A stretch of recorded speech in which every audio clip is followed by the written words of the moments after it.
Assalamualaikum, selamat siang pemirsa Sumatera Utara. Hari ini kembali hadir menyapa Anda edisi Sabtu 6 Mei 2023. Kali ini bersama saya Ayu Alvinia Kori. Sejumlah informasi aktual telah dirangkum tim redaksi kami untuk Anda dan inilah Sumatera Utara hari ini selengkapnya.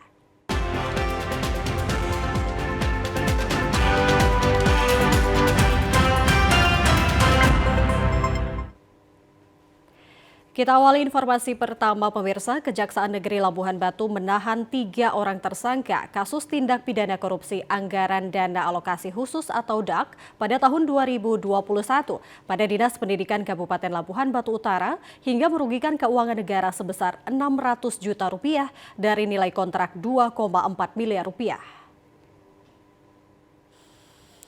Ketiga tersangka masing-masing berinisial M usia 49 tahun, saat ini menjabat sekretaris di Dinas Pendidikan Labura dan bertugas sebagai pejabat pembuat komitmen atau PPK.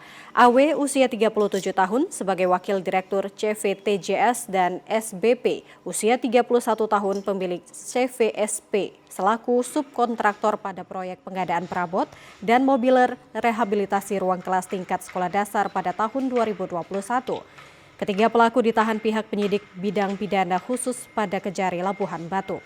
Kepala Kejaksaan Negeri Labuhan Batu Furkon Syahlubis menyebutkan pihaknya menetapkan 3 orang tersangka dan langsung melakukan penahanan selama 20 hari ke depan. Ketiganya diduga melakukan tindak pidana korupsi PAD kegiatan pengadaan perabot dan mobiler rehabilitasi ruang kelas tingkat sekolah dasar yang bersumber dari DAK tahun 2021 lalu yang merugikan keuangan negara sebesar 600 juta rupiah berdasarkan dari hasil laporan penghitungan yang dilakukan akuntan independen. Bahwa ketiga tersangka juga melakukan tindak pidana korupsi dalam pengadaan perabot, mebel, rehabilitasi ruang kelas tingkat SD dan DAK tahun 2021 pada Dinas Pendidikan Kabupaten Labura dengan nilai kontrak sebesar 2 miliar 495 juta 421. Ketiga tersangka kita tahan di lapas kelas 2 Tanto Prapat selama 20 hari ke depan. Kini ketiga tersangka dijerat pasal 2 ayat 1 dan pasal 3 jungto pasal 18 Undang-Undang RI nomor 31 tahun 1999 tentang pemberantasan tindak pidana korupsi sebagaimana telah diubah dengan Undang-Undang nomor 20 tahun 2001 tentang perubahan atas Undang-Undang nomor 31 tahun 1999 tentang tentang pemberantasan tindak pidana korupsi jungto pasal 55 ayat 1 ke 1 KUHP. Kita ke informasi lain pemirsa, pasca ditemukannya jasad wanita di dasar lift bandara yang diduga terjatuh. Saat ini kedua lift transparan dijaga oleh petugas, sementara 2 lift yang tertutup masih belum dioperasikan. Pasca kejadian ditemukannya jasad wanita yang diduga terjatuh dari lift Bandara Kuala Namu. Saat ini pengelola Bandara Kuala Namu menempatkan petugas di dalam lift untuk memberikan arahan kepada pengguna lift pintu keluar dan mengoperasionalkan lantai yang dituju. Di Bandara Internasional Kuala Namu terdapat 4 lift dan saat ini hanya 2 lift transparan yang digunakan. Setelah peristiwa ditemukannya jasad wanita di lantai dasar lift atas nama Aisyah Sinta Dewi Hasibuan, 2 lift yang tertutup saat ini dinonaktifkan dan disegel. Menurut penjaga lift Farel Tenzielal mengatakan, ia mulai ditugaskan di dalam lift pada hari ini dan tugasnya untuk mengarahkan pengguna lift pintu keluar dan lantai berapa yang akan dituju. Jaga liftnya Bang ya? Iya. Iya. Dari hari ini Bang? Sudah ada 2 hari yang lalu Pak. 2 hari yang lalu. Sudah 3 hari Pak. 3 hari. Jadi untuk menciptakan rasa aman ya pada pengguna lift ya Pak? Rasa aman dan nyaman lah Pak. Silakan Pak dari sebelah sini Pak. Sementara pengguna lift Ahmad mengatakan mengapresiasi pengelola Bandara Internasional Kuala Namu karena telah menempatkan seorang petugas lift dan dengan adanya petugas di dalam membuat pengguna lift merasa aman dan nyaman. Hingga saat ini kasus ditemukannya jasad seorang wanita yang diduga terjatuh ke lantai dasar lift masih dalam penanganan pihak kepolisian. Belum ada penjaga, masih kosong lift ya. Tapi tadi ini sudah ada penjaga. Saya dengar pun info kemarin ada yang meninggal ya di lift gitu. Cuman karena udah ada penjaga ini syukur juga sih. Biasanya saya kemarin nggak ada penjaganya gitu. Tapi sekarang ini udah penjaganya. Syukur juga sih. Merasa aman sih kita menggunakan lift ini. Ya saya perhatikan dia mengarahkan mau kemana Pak, dia nanya, saya bilang mau ke lantai atas untuk penjemputan gitu, jadi dia mengarahkan memijit sendiri gitu, jadi kita nggak dikasih untuk memijit sendiri, tapi itu udah merasa cukup aman sih kita dibantu oleh penjaga lift itu gitu. Memang seharusnya Bandara Kuala Namu ini memang harus begitu sih, septic, aman gitu kan. Keberadaan petugas yang ditempatkan di lift ini akan mengurangi kapasitas daya tampung dan sebagai saran yang sangat sederhana, alangkah baik jika pengelola memakai rekaman operator yang mengarahkan petugas lift serta ditambahkan lagi dengan tulisan yang ditempelkan di dinding lift. Pemirsa, dalam mengantisipasi adanya bencana di wilayah hukumnya, Polres Labuhan Batu melakukan pengecekan sejumlah peralatan Search and Rescue atau SAR bertepat di halaman Mapolres Labuhan Batu kemarin sore. Melihat tingginya intensitas curah hujan selama sepekan terakhir, Polres Labuhan Batu melakukan persiapan dalam mengantisipasi adanya bencana banjir yang bisa terjadi sewaktu-waktu di wilayah hukumnya, yakni di Kabupaten Labuhan Batu dan Kabupaten Labuhan Batu Utara. Dalam kesempatan itu, Kapolres Labuhan Batu AKBP James Hutajulu melihat secara langsung kesiapan dari anggota tim SAR Polres Labuhan Batu, sekaligus mengecek sejumlah peralatan Search and Rescue SAR dari unit Sat Samapta dan unit Satpol Rairut berupa perahu kano, perahu karet, senter, rompi pelampung, gergaji mesin, dan perlengkapan pendukung lainnya yang diperlukan saat terjadi bencana serta dapat digunakan saat melakukan pertolongan dan pencarian korban nantinya. Kapolres Labuhan Batu AKBP James Hutajulu menjelaskan sejumlah peralatan SAR ini nantinya bisa langsung bergerak cepat untuk mengevaluasi, maksud kami untuk evakuasi warga dan juga pengamanan saat di lokasi bencana.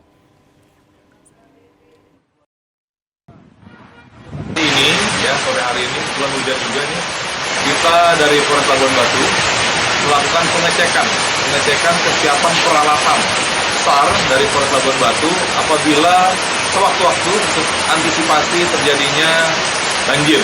Ya, kita ketahui akhir-akhir ini curah hujan semakin tinggi, ya. Pada saat ini juga hujan. Beberapa hari ini juga di wilayah hukum Polres Labuhan Batu, baik Labuhan Batu Induk maupun Labuhan Batu Utara, curah hujan cukup tinggi. Setelah hasil pengecekan, semuanya sudah siap. Anggota-anggota yang memang nanti juga ditugaskan untuk melakukan itu juga sudah siap. Namun ini perlu kita lakukan pengecekan terus-menerus, sehingga apabila terjadi peristiwa itu kita sudah siap untuk mengantisipasi. Petugas unit Jatanras Satuan Reserse Kriminal Polrestabes Medan berhasil meringkus 4 orang komplotan perampok dengan modus pecah kaca mobil. 1 di antara keempat pelaku diberi tindakan tegas dan terukur karena melawan petugas dan mencoba melarikan diri saat akan diamankan. Rekaman kamera CCTV ini memperlihatkan aksi komplotan perampok beberapa waktu lalu di kawasan Jalan Cangkir, Kota Medan. Keempat komplotan perampok dengan modus pecah kaca mobil ini hanya tertunduk saat petugas unit Jatanras Satreskrim Polrestabes Medan menggiringnya menuju ruang penyidik. Komplotan perampok yang 1 diantaranya merupakan seorang wanita berinisial P ini telah melakukan aksi perampokan dengan cara memecahkan kaca mobil yang terparkir lalu membawa kabur barang berharga yang berada di dalamnya sebanyak 12 kali. Para tersangka yakni Sakti Girsang, Willy Nababan, Leo Sitorus, dan wanita berinisial P ini kerap kali menggunakan uang dari menjual barang hasil kejahatannya untuk membeli narkoba dan berdugem di diskotik. Kasat Reskrim Polrestabes Medan Kompol Teguh Fatir Mustafa menyebut para pelaku beraksi dengan modus melihat isi dalam mobil yang terparkir, lalu memecahkan kaca dan membawa kabur barang di dalamnya. Tim penindak dari Polrestabes Medan melakukan penindakan terhadap 4 orang pelaku pencurian dengan modus pecah kaca mobil. Jadi para pelaku ini sudah melakukan tindakan pencurian pecah kaca mobil ini sudah ada 12 kali beraksi. Para pelaku ini melakukan pencurian dengan modus pecah kaca mobil ini di beberapa lokasi, khususnya di pusat kota Medan, di pusat perbelanjaan dan juga di tempat ibadah. Dalam beraksi, para pelaku menggunakan alat berupa gembok dan obeng guna memecahkan kaca mobil para korbannya. Keempat tersangka ini dijerat dengan pasal 363 KUHP tentang pencurian dengan pemberatan dan terancam hukuman di atas 7 tahun penjara.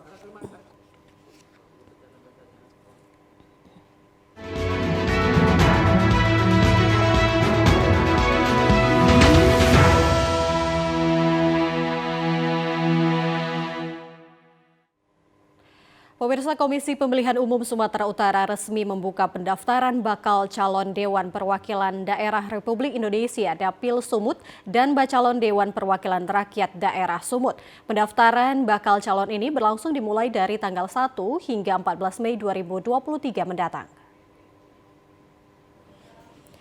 Dalam rancangan persiapan tahapan pendaftaran calon DPD RI Dapil Sumut dan DPRD Sumut, KPU Sumut telah melakukan sosialisasi kepada partai politik dan peserta pemilu tahun 2024.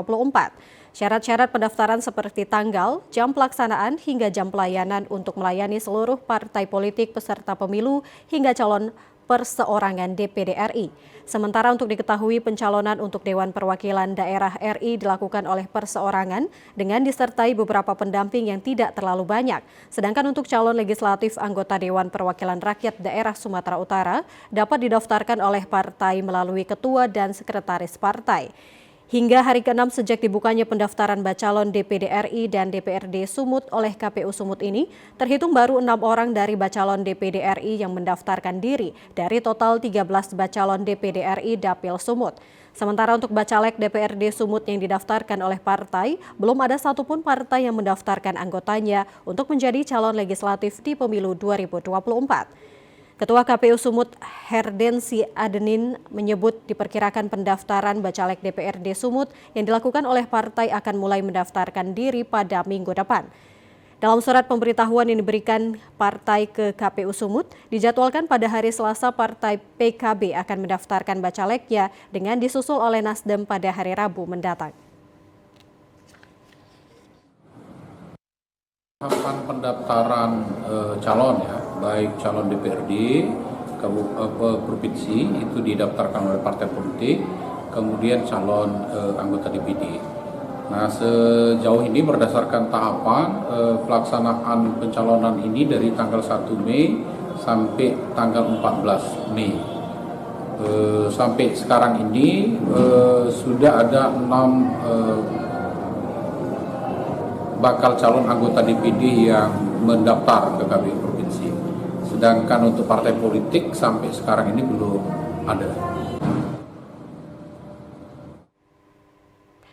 Pendaftaran bakal calon legislatif Kabupaten Serdang Bedagai pada hari kelima belum ada yang mendaftar. KPU Sergai masih menunggu hingga pada batas akhir pendaftaran, yakni tanggal 14 pukul 23:59 waktu Indonesia Barat. Hal tersebut disampaikan Komisioner KPU Ardiansyah Hasibuan di sela kegiatan di kantor KPU Sergai. Hingga hari kelima setelah dilakukan pembukaan pendaftaran yang dimulai dari tanggal 1 hingga berakhirnya di tanggal 14 pukul 23:59 waktu Indonesia Barat, masih belum ada satu partai politik yang datang untuk mendaftarkan bacaleknya. Adapun syarat dokumen yang perlu diserahkan ke KPU pada saat mendaftar, yaitu formulir model B pengajuan parpol, formulir model B daftar bakal calon disertai foto warna terbaru 4x6 masing-masing rangkap 1, sedangkan dokumen administrasi lainnya dapat diunggah di silon yang telah ditentukan.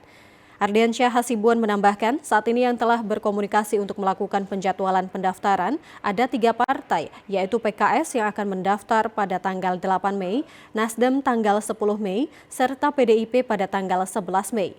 KPU Sergai sendiri masih menunggu hingga tanggal 14 Mei pukul 23:59 waktu Indonesia Barat. Jika batas yang telah ditentukan partai politik tidak mendaftarkan bacaleknya, maka dipastikan tidak akan ikut serta dalam pemilihan legislatif di Februari 2024 yang akan datang. Kita buka pendaftaran 1 Mei sampai dengan hari ini tanggal 5, memang belum ada partai politik peserta pemilu yang mendaftar. Namun begitupun kita telah menyampaikan informasi ini kepada partai politik agar mendaftar di awal-awal waktu. Jadi waktunya memang sampai dengan tanggal 14 Mei 2023 sampai dengan pukul 23.59, artinya 1 menit sebelum jam 12 malam ya, masih kita terima proses pendaftaran dari partai politik peserta pemilu. Nah, ada 3 partai politik yang sudah berkoordinasi. Rencananya PKS akan mendaftar di tanggal 8 Mei, lalu diikuti dengan Partai Nasdem tanggal 10 Mei dan PDI Perjuangan di tanggal 11 Mei. Baru 3 partai yang telah mengkonfirmasi ya, kehadiran mereka untuk melakukan pendaftaran. Komisi Pemilihan Umum telah membuka tahapan pendaftaran bakal calon anggota legislatif mulai 1 Mei hingga Minggu 14 Mei 2023 mendatang. Namun setelah 6 hari dibuka belum ada partai politik yang mengusulkan bacaleknya. Sudah hari kelima masa pendaftaran bakal calon legislatif pemilu serentak tahun 2024 dibuka Komisi Pemilihan Umum Daerah Mandailing Natal. Mulai tanggal 1 Mei 2023 kemarin, pendaftaran dibuka sejak pukul 8 pagi hingga pukul 4 sore. Petugas KPU telah bersiap menanti kedatangan perwakilan partai politik yang mengusulkan bacaleknya untuk ikut pemilu 2024 mendatang. Namun hingga hari ke-6 Sabtu siang ini, tanpa satupun partai politik yang datang untuk mendaftar ke KPU. Berdasarkan Peraturan Komisi Pemilihan Umum Nomor 3 Tahun 2022, tahapan dan jadwal pendaftaran dilakukan melalui aplikasi Silon KPU, di mana setiap calon yang diusulkan partai politiknya diwajibkan mengisi dan mengunggah dokumen bentuk digital pendaftaran dalam aplikasi Silon. Komisioner KPU Mandailing Natal Muhammad Ihsan Matondang mengatakan, hingga hari ke-6 ini belum ada satupun partai politik yang mengusulkan mendaftar bacaleknya. Namun sudah ada yang mengkonfirmasi ke KPU mereka akan mendaftarkan minggu depan.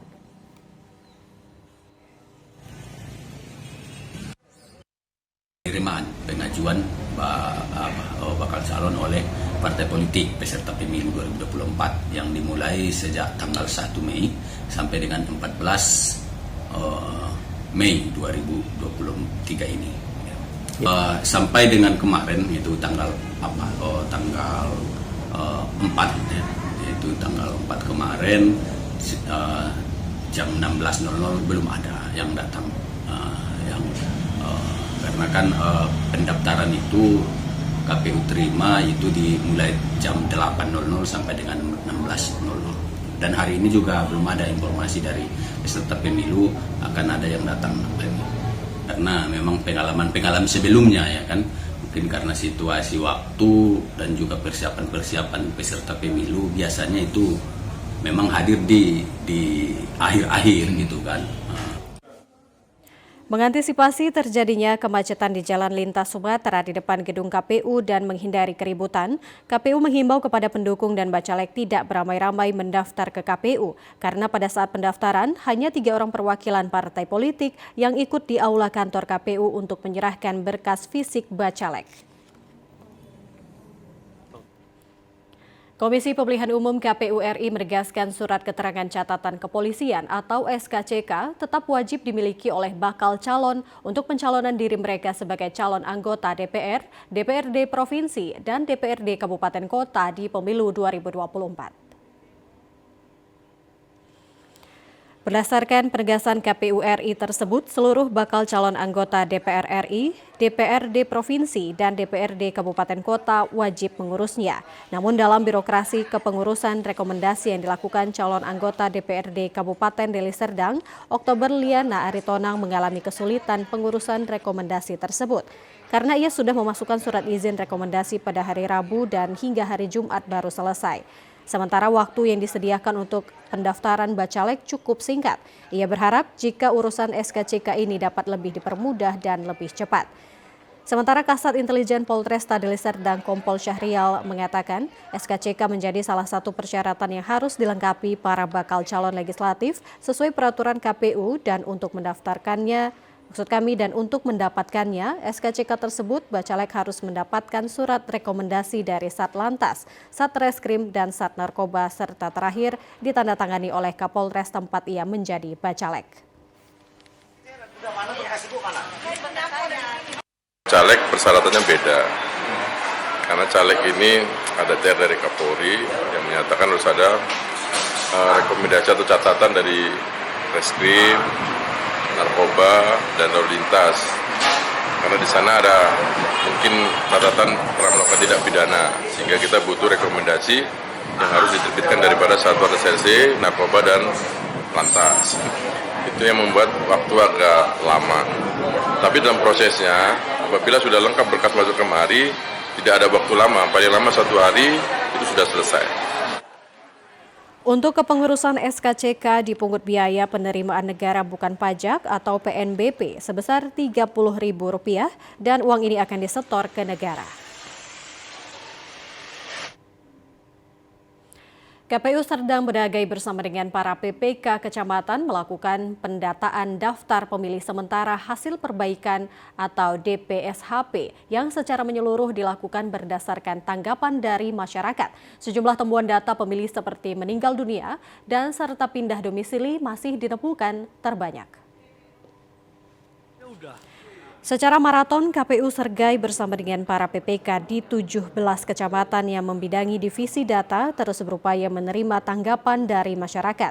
Adapun daftar pemilih sementara di Sergai berjumlah 487.193 pemilih yang saat ini sedang dilakukan perbaikan berdasarkan tanggapan dari masyarakat berupa terjadi kesalahan data, pemilih baru tetapi belum masuk DPS, dan pemilih yang tidak memenuhi syarat seperti sudah meninggal dunia serta di bawah umur maupun warga negara asing. Semua tanggapan DPS harus dilengkapi bukti otentik. Ketua KPU Sergai Fuad Hasan Lubis mengatakan, DPSHP saat ini sedang disempurnakan berdasarkan tanggapan yang telah masuk ke KPU, baik itu melalui PPS, PPK, serta ke kantor KPU sendiri. Adapun temuan yang dilaporkan presentasi terbanyak adalah meninggal dunia dan belum cukup umur serta pindah domisili tetapi tidak melapor ke pihak desa atau kelurahan. Namun sampai saat ini KPU Sergai belum bisa menyampaikan berapa jumlah hasil perbaikan dari DPS karena hingga hari ini PPK bersama dengan KPU sedang melakukan pendataan pemilih secara menyeluruh. Sengaja mengumpulkan teman-teman PPK divisi data ini untuk menyamakan data. Data ini berasal dari data masukan dan tanggapan dari masyarakat yang berasal dari desa, yang mana bisa saja pemilih atau masyarakat melaporkan adanya pemilih yang meninggal dunia atau pemilih baru atau ubah data pemilih. Dan di sini kita kumpulkan datanya, kemudian nanti akan disatukan untuk menjadi bahan pleno di tingkat kabupaten kota. Pemirsa, informasi aktual lainnya dapat Anda ikuti setelah yang berikut ini. Tetaplah bersama kami.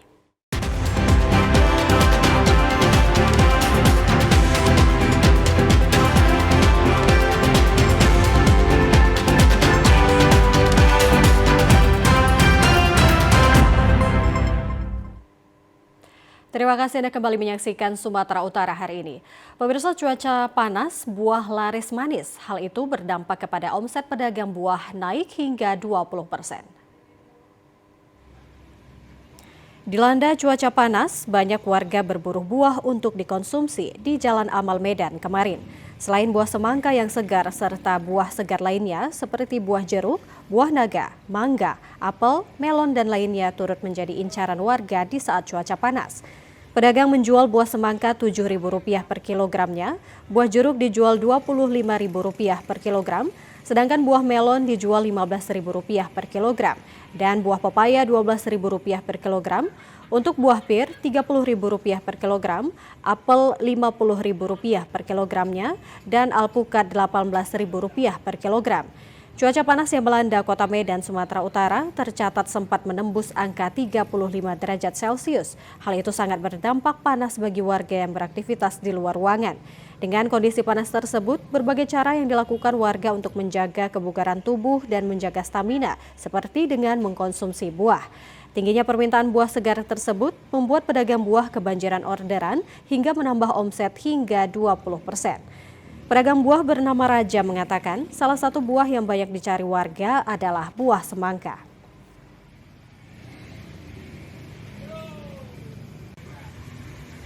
Panas ini berpengaruh daya beli masyarakat terhadap buah itu tinggi Bang ya? Iya tinggi. Nah, contohnya buah apa Bang? Ya buah semangka gitu dulu yang tinggi. Semangka. Selain semangka Bang? Ada itu pir. Buah pir? Ya. Nah, daya beli itu pada musim panas ini meningkatnya berapa persen kira-kira Bang? Ada 10% lah, ada 20% gitu. Salah seorang warga bernama Sucipto mengatakan untuk tetap segar dalam cuaca panas seperti ini, dirinya rutin membeli buah segar. Panas ini kita harus banyak makan buah, jadi Makan biar buah, nggak ya. kekeringan. Oke. Karena kan musim panas, jadi kita harus banyak makan buah. Oke. Nah, berarti dampak musim panas ini membuat abang harus sering mengkonsumsi buah, bang ya? Iya. Pesannya gimana bang, harapannya bang ke depan bang? Harapannya semoga kita diberikan kesehatan dan selalu banyak minum air putih karena kita musim panas ini dan selalu banyak makan buah. Cuaca panas yang dirasakan warga Kota Medan telah terjadi sejak bulan Maret lalu. Selain mengkonsumsi buah segar, warga dihimbau untuk dapat mengkonsumsi air putih secara teratur untuk menghindari terjadinya dehidrasi pada tubuh. Pemirsa, berikut informasi perakiraan cuaca di sejumlah daerah di Sumatera Utara dari Badan Meteorologi, Klimatologi, dan Geofisika wilayah 1 Medan pada hari Minggu 7 Mei 2023. Halo Sobat BMKG, semoga semua dalam keadaan sehat ya. Berjumpa kembali bersama saya Marta Manurung, perakirawan cuaca Balai Besar MKG wilayah 1 Medan, yang akan menyampaikan informasi perakiraan cuaca dan hotspot Provinsi Sumatera Utara untuk hari Minggu 7 Mei 2023. Pada pagi hari, wilayah Sumatera Utara diperkirakan berawan. Pada siang hingga sore hari diperkirakan berpeluang hujan ringan hingga sedang di sebagian besar wilayah Sumatera Utara, di mana potensi hujan sedang terjadi di Nias, Langkat, Deli Serdang, Medan, Dairi, Pakpak Barat, dan Binjai. Untuk malam hari masih berpotensi hujan ringan hingga sedang di sebagian besar wilayah Sumatera Utara, di mana potensi hujan sedang terjadi di Nias, Langkat, Deli Serdang, Medan, Dairi, Pakpak Barat, Binjai, Serdang Bedagai, Toba, Madinah, Tapanuli Tengah, Sibolga, dan Tapanuli Selatan. Dan untuk dini hari diperkirakan berawan di seluruh wilayah Sumatera Utara dengan suhu udara 17 hingga 32 derajat Celcius dan kelembapan udara 60 hingga 95%. Arah angin bertiup dari barat laut hingga timur laut dengan kecepatan angin 10 hingga 20 km per jam. Pada tanggal 5 Mei 2023, tidak terpantau adanya titik panas atau hotspot di wilayah Sumatera Utara. Kami menghimbau kepada masyarakat untuk tetap waspada akan potensi hujan sedang hingga lebat disertai petir di pegunungan, lereng barat, dan lereng timur Sumatera Utara. Demikianlah informasi perakiraan cuaca dan hotspot yang dapat kami sampaikan. Semoga bermanfaat bagi Sobat BMKG semuanya. Selamat berlibur dan sampai jumpa.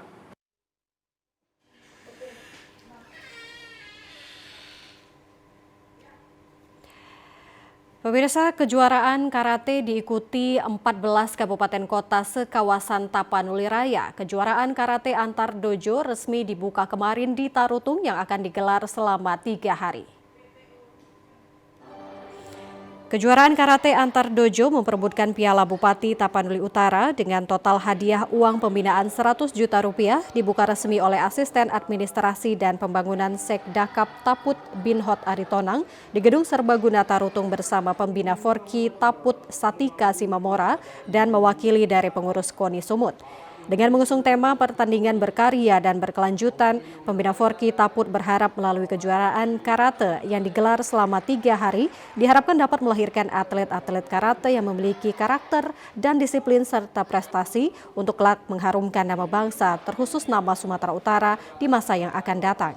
Pembukaan pertandingan karate diawali upacara dan pembacaan 5 butir sumpah karate sangat antusias diikuti oleh peserta yang mayoritas peserta usia muda dan pelajar. Selain itu mengasah bakat serta mencari bibit-bibit unggul untuk dibina juga menjadi wadah berkumpulnya para senior-senior pelatih karate se-Tapanuli Raya yang sudah puluhan tahun turut serta membina para atlet karateka yang telah berprestasi dari kabupaten kota sekawasan Tapanuli Raya. Selain diikuti oleh peserta sebanyak 500 lebih atlet karateka yang berasal dari 37 dojo dari wilayah kabupaten kota sekawasan Tapanuli Raya, 11 dojo dari Tapanuli Utara juga turut dihadiri oleh para pelatih dan pembina, serta para orang tua atlet untuk memberikan semangat kepada para peserta yang akan bertanding. Mewakili Ketua Forki Sumut Beni Simanjuntak mengatakan pihak KONI Sumut sangat mengapresiasi digelarnya pertandingan ini, di mana dalam kurun waktu 10 tahun terakhir ini, baru kali ini pertandingan atau kejuaraan karate akbar di kawasan Tapanuli Raya dapat digelar. Acara turnamen kejuaraan karate antar dojo serta Tapanuli Raya ini, kita berharap ke depan acara ini akan berkesinambungan dan juga akan berkelanjutan. Sebagaimana tema dari kejuaraan ini adalah berkarya dan berkelanjutan. Dalam arti berkarya diharapkan tentunya atlet yang akan keluar dari arena ini akan berkarya berprestasi, dan berkelanjutan tentunya turnamen ini, event ini akan berkelanjutan. Sebagaimana harapan dari Bapak Bupati ke depan dengan cita-citanya untuk memajukan segala potensi sumber daya manusia generasi muda di kawasan Tapanuli Raya. Ketua Pelaksana Dedi Pande mengaku kejuaraan ini mendapat dukungan penuh dari pemerintah daerah melalui program pembinaan olahraga, para orang tua, pelatih, serta berbagai dari pihak.